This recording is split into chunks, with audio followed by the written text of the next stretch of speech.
वो सिर्फ कागज़ पे लिखने वाली मुद्दे हैं। वो सब जानते हैं कि ये हो ही नहीं सकता, हमारे बिहार का बजट ऐसा है ही नहीं जो। और अच्छा, उनकी आप एक बात जानोगे, आप उन्होंने साफ कहा है कि मैं हर घर को रोजगार दूंगा, उसका मैं कानून 10 दिन में पारित करूंगा, 20 दिन में। चलिए, तो वो रोजगार कहाँ से आएगा?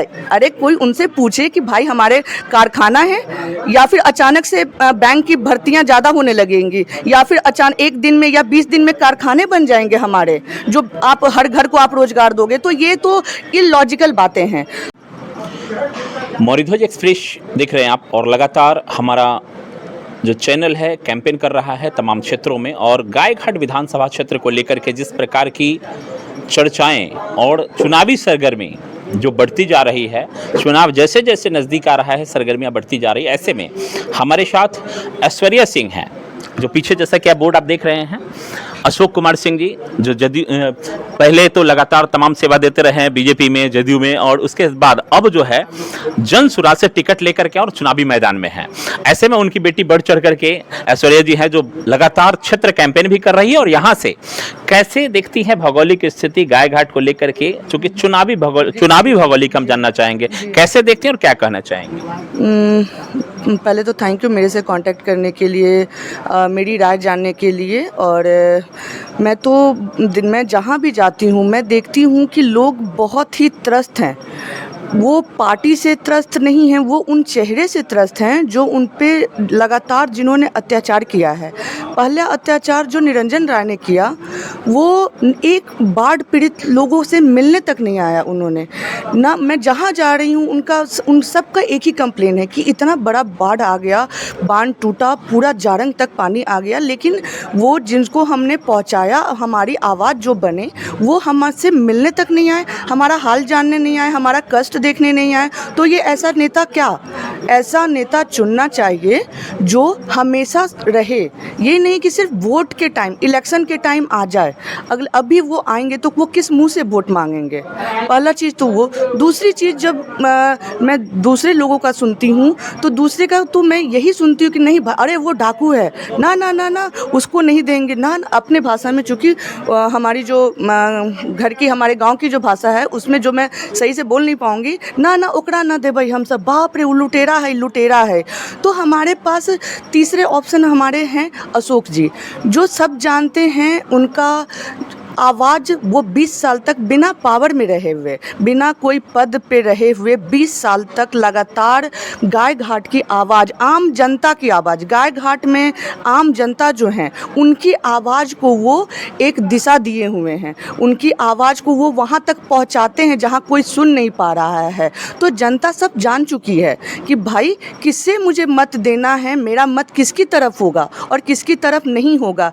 जनता बहुत बुद्धिमान है, अभी जनता इतनी जागरूक हो चुकी हैं, उनको पता है कि भाई आएंगे इलेक्शन से पहले 2 दिन पैसे 2 दिन तक रात को पैसे का खेल होगा। सब बोल रहे हैं। मैं आज कल ही गई थी लोमा, उन्होंने बोला कि अरे पैसा तो बहुत मिलता है, लेकिन काम नहीं आता है, बेच लेता है हमको 2000 में 5 साल के लिए। अब वो बोल रहे हैं कि हम बिकेंगे नहीं, हम रखेंगे और उनका छक्का छुड़ाएंगे जो पैसा लेके आएंगे। ऐश्वर्या जी, आप भी लगातार क्षेत्र में जा रही हैं, जैसा कि लोगों के साथ साथ जो जदयू के कार्यकर्ता है, जिस प्रकार से जदयू के एक नेता ने मेहनत किया, टिकट को लेकर के जिस प्रकार आपके पिताजी भी उसमें शामिल थे कि लगातार प्रयासरत रहे, तो टिकट को लेकर के जो आवाजें उठ रही हैं, उसका असर इस विधानसभा चुनाव में 2025 में क्या आपको लग रहा है कि इसका आकलन आम जनता आपके सामने या आपके हिसाब से रख पा रही है सही ढंग से? पार्टी के लिए तो बहुत नाराज़गी है, चाहे जदयू हो या भाजपा, और सच में उन्होंने नाराज़गी होनी भी चाहिए। उन्होंने अन्याय तो किया ही है। यहाँ जो लोग मेहनत लगातार कर रहे हैं, जदयू से प्रभात किरण जी हों, अशोक सिंह हो, भाजपा से लगातार मेहनत कर रहे थे। और ये आप लोग मेरे से ज़्यादा जानते होंगे, मैं आज आई हूँ लेकिन आप जान रहे हैं, जो यहाँ के लोग हैं वो जान रहे हैं कि भाई झंडा उठाने का काम या भाजपा और जदयू को मजबूत करने का काम इन्हीं दोनों ने किया, लेकिन पार्टी ने अन्याय किया। जन सुराज ने ये समझा, जो भाजपा है और जदयू है उनकी जो नैतिक एक सोच थी कि परिवारवाद नहीं होनी चाहिए, माफियागिरी को हम लोग को बढ़ावा नहीं देना है, धन बल को नहीं बढ़ावा देना है। पर यही हुआ, और जिसके आप लोग सब देख ही रहे हैं कि क्या हो रखा है यहाँ पे, किसे टिकट मिला, कैसे मिला, ये सब जान रहा है। मैं बोलूँगी तो फिर लगेगा कि बार बार रिपीट क्यों हो रहा है, ये सब जान रही है। तो एक सवाल इसमें, क्योंकि ऐश्वर्या जी एक सवाल इसमें ये भी कि चूँकि आप कह रहे हैं कि ठीक है इस प्रकार का जो है सो तमाम आरोप जैसे कि आप लगा रहे हैं, तो खरीद बिक्री का आरोप तो प्रशांत किशोर पे भी लग गया कि वास्तव में प्रशांत किशोर आपके पिताजी के ऊपर भी लग रहा है कि टिकट खरीद करके लेके आए हैं, पहले से कोई और मेहनत किया, जिसको लेके कई लोगों ने अपनी सदस्यता तक को आग के हवाले कर दिया है। तो इसको लेकर के आप क्या कहेंगे? जन सुराज कैसे लोगों को समझाएंगे और अपने पार्टी के लोगों को कैसे समझाएंगे? अच्छा, जिन भी जन सुराजी से मेरी बात हुई है, और मैं बता दूं आपके चैनल के माध्यम से गाय घाट में बहुत जन सुराज फैला हुआ है। हर युवा जन सुराज का फ़ैन है, हर युवा प्रशांत किशोर जी का फ़ैन है, और वो हमारे साथ लगातार जुड़ रहा है। इसलिए नहीं कि हाँ भाई हमने मेहनत किया था और अशोक जी को टिकट मिल गया। मैं पहले भी बोली हूँ कि पार्टी कुछ नहीं होती है, सिर्फ चेहरा होता है कि गाय घाट की आवाज़ कौन बनेगी। दूसरे पार्टी ने नहीं समझा, जनसुराज ने समझा। आज आप देख लीजिए, आप सारे विधानसभा का लिस्ट देख लीजिए, जनसुराज किसी भी ऐसे लोगों को टिकट नहीं दिया है जो धनबल से आते हैं, वो पढ़े लिखे शिक्षित हैं और समाज में उनकी एक बहुत अच्छी रिस्पेक्ट है, उन्हें ही टिकट मिला है। कि कोई परिवारवाद भी नहीं है, कोई धनबल भी नहीं है जनसुराज में। तो आप ये तो अपने इससे जहन से निकाल दीजिए, या ये मैसेज तो बिल्कुल जाना ही नहीं चाहिए कि पैसे से जनसुराज आपको टिकट दे रहा है। बेटी की बात हो रही है गाय घाट में, और बेटा की भी बात हो रही है कि लड़ेगा तो लोकल गाय घाट का बेटा, गाय घाट की बेटी। एक बोल रहा है कि हम गाय घाट की बेटी हैं, एक बोल रहे हैं कि हम गाय घाट के बेटा हैं। अब ऐसे में जनता कंफ्यूजन की स्थिति नहीं लग रही आपको? क्योंकि आप भी लगातार इस गाय घाट की बेटी हैं, और अब तो आपकी हालांकि शादी होगी तो नजदीक में ही है, और बेटा और बेटी का मामला लोग कैसे सुलझाएगा? आपको क्या लग रहा है? इसका मैं बताती हूँ। मेरा नाम ऐश्वर्या सिंह है, मेरे पिताजी का नाम अशोक कुमार सिंह है, मेरे दादाजी का नाम ब्रज किशोर प्रसाद सिंह है, और मेरा घर ग्राम कमर्थू है जो जारंग से 3 किलोमीटर की दूरी पे पड़ता है, बगल में लोमा है। ये मेरा परिचय हुआ, ये मेरे पिताजी का परिचय हुआ, कमर्थू निवास स्थान अशोक कुमार सिंह। मैं जान तो ये कहाँ कमर्थू कहाँ पड़ता है? गाय घाट में, जारंग गाय घाट में। अब मुझे ये जानना है, और लोगों को आप ये भी समझाइए कि भाई वो अपना परिचय दें कि वो गाय घाट, कटरा या बंदरा में उनका घर कहाँ है, उनका निवास स्थान कहाँ है, उनका जन्म स्थल कहाँ है। फिर तो क्लियर ही हो जाएगा कि हाँ भाई, तो वो हक से बोल सकती हैं कि हाँ मैं भी गाय घाट की बेटी हूँ। जिस तरह अशोक जी हक से बोल रहे हैं कि मैं गाय घाट का बेटा हूँ, उसी तरह वो भी बोल सकती हैं।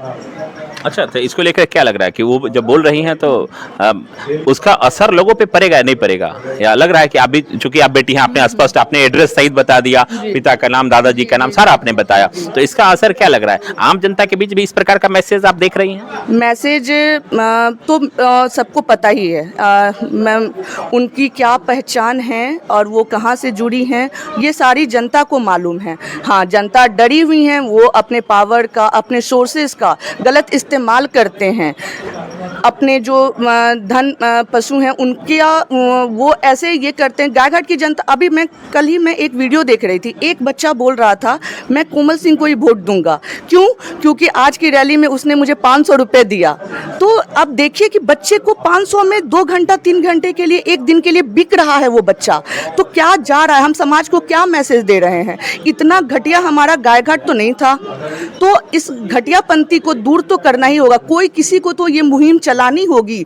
जो भाई एक छोटा सा बच्चा, मामूली वो 10 साल का रहा होगा, आप सब देखे होइएगा वो वीडियो, बहुत ये वायरल हो चुका है।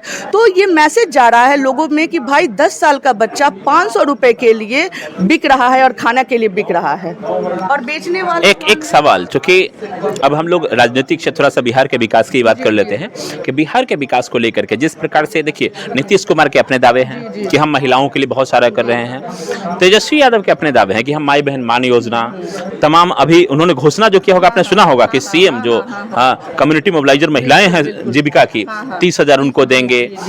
रोजगार, हर घर में सरकारी रोजगार होगा। जन स्वराज का जो एजेंडा है इन सभी में कितना टक्कर दे पा रहा है रोजगार को लेकर के और युवाओं को भागीदारी को लेकर? पहला तो मैं राजद का बता दूं, वो सिर्फ कागज पे लिखने वाली मुद्दे हैं। वो सब जानते हैं कि ये हो ही नहीं सकता, हमारे बिहार का बजट ऐसा है ही नहीं जो। और अच्छा, उनकी आप एक बात जानोगे, आप उन्होंने साफ कहा है कि मैं हर घर को रोजगार दूंगा, उसका मैं कानून 10 दिन में पारित करूंगा, 20 दिन में। चलिए, तो वो रोजगार कहाँ से आएगा? अरे कोई उनसे पूछे कि भाई हमारे कारखाना है, या फिर अचानक से बैंक की भर्तियां ज़्यादा होने लगेंगी, या फिर अचानक 1 दिन में या 20 दिन में कारखाने बन जाएंगे हमारे, जो आप हर घर को आप रोजगार दोगे? तो ये तो इलॉजिकल बातें हैं। और दूसरी बात जन स्वराज की, जन स्वराज ने जो अपनी बताई हैं, उन्होंने 5-6 चीज़ें बताई हैं। उन्होंने बोला है, उन्होंने एकदम दावा किया है, आप लिख लो, अगर ये 5-6 चीज़ नहीं पूरी हुई तो मैं 5 साल वेट भी मत करना, 2 साल वेट मत करना, आप 100 दिन में ये सरकार गिरा दूंगा मैं। ये उनकी स्टेटमेंट है। आज जो जैसे मैं बोल रही हूँ ऐसे ही उनकी भी स्टेटमेंट है कि 100 दिन में सरकार गिरा दूंगा अगर मैं पूरा नहीं किया तो। जिस प्रकार से अभी हमने आपसे सवाल किया कि वास्तव में जदयू भी अपना एजेंडा लेके चल रही है, कि जदयू का एजेंडा है कि हमने अभी महिलाओं को दिया, काफी महिला अट्रैक्टिव भी है, जैसा कि आप देख भी रहे होंगे, आप जा रहे हैं क्षेत्र में, आप भी देख रहे होंगे 10,000 मिला। बहुत उसमें नाराज भी हैं कि हमारे खाते में नहीं आया जी, क्योंकि हालांकि वो तो लिमिटेड था, लिमिटेड आया है, लगभग 1.5 लाख लोगों महिलाओं के हाथ में गया है। और ऐसे में जन स्वराज का जो एजेंडा है, जन स्वराज के एजेंडा को जिसको आप लेकर के जा रही हैं, कितना लोग भरोसा कर पा रहा है कि आप आएंगे तो वास्तव में उन महिलाओं को या उन वृद्ध, जैसे वृद्धा पेंशन आपने बताया कि 2,000 कर देंगे, तो 2,000 तो पहले जो है तेजस्वी यादव ने नारा दिया, आपका भी नारा है, तो कितना असर कर पाएंगे इस विधानसभा चुनाव में? मैं इसका भी बताती हूँ। पिछले 20 सालों से या 25 सालों से सिर्फ वृद्धा पेंशन 400 रुपये थी। ये क्या अचानक से उनमें क्या डर हो गया जो उन्होंने 1100 कर दिया? क्यों? ये जन स्वराज का ही डर था, प्रशांत किशोर जी का डर था कि भाई वो 2,000 दे रहे हैं तो मैं तो कुछ लालच तो मुझे भी देना होगा। 20 साल तक आप लोगों को बेवकूफ़ बनाते रहे। आप खुद सोचिए, 20 साल तक आपने, अभी एक और न्यूज चैनल में मैंने देखा कि भाई जनता, बिहार के जनता के लिए ना नमो बैंक खुल गया है। नहीं, हाँ, नमो बैंक, नमो यानी कि नीतीश और मो मतलब मोदी, उनकी बैंक खुल गई है। को 10,000, ये प्रलोभन है लोगों को भरमाने के लिए कि भाई मैं तो दूर दे रहा हूँ, अब आप बिक जाइए 5 सालों के लिए। ये बस प्रलोभन है, इसमें बिल्कुल मत पड़िएगा। मैं बोली ना, प्रशांत जी ने कहा कि 100 दिन में अगर जो उन्होंने बोला है वो नहीं हुआ तो अपनी सरकार वो गिरा देंगे। ऐश्वर्या, जिस प्रकार से आप हमारे साथ लगातार चैनल पे जो बयान दे रही हैं, और हम देख रहे हैं कि जिस प्रकार से प्रशांत किशोर वहाँ तमाम बीजेपी नेताओं के भ्रष्टाचार को लेकर के पोल खोल रहे हैं, आप गायघाट को लेकर पोल खोल रही हैं कि वास्तव में यहाँ धन बल और जनबल। हालांकि देखना बाकी होगा कि 14 तारीख को जो परिणाम आएंगे उस परिणाम में लोग क्या डाला पिटारा में, और उस पिटारे का जो जैसे पहले होता था कि जिन खुलेगा, तो अब जो है पिटारा खुलेगा। उस दिन मालूम पड़ेगा कि वास्तव में कौन कितना अपने जो वोटर है उसको लुभा पाया, किसके साथ जनता गई। लेकिन सबसे महत्वपूर्ण कि इस बार लगातार ऐश्वर्या जी, आप भी लगातार क्षेत्र में भ्रमण कर रहे हैं और हमारा चैनल लगातार कवरेज कर रहा है। उम्मीद करते हैं कि आप जिस प्रकार से एजेंडाओं को लेकर के लोगों के बीच जा रहे हैं, लोग समझे भी, लेकिन तमाम जो वोटर है उनसे हमारी अपील कि आप अपने क्षेत्र के भविष्य को लेकर के, अपने बिहार के भविष्य को लेकर के एक बेहतर नेता को चुनने का काम जरूर कीजिए। किसको चुनेंगे इसका अधिकार अभी आपके हाथ में है, और अगर आप बेहतर चुनेंगे तभी जाकर के आपका आने वाला जो भविष्य है वो बेहतर हो पाएगा। बहुत बहुत धन्यवाद तमाम दर्शकों का, विशेष ऐश्वर्या जी आपको धन्यवाद कि हमारे चैनल से आपने बहुत बेहतर तरीके से सारे बातों का, सारे सवालों का आपने जवाब दिया।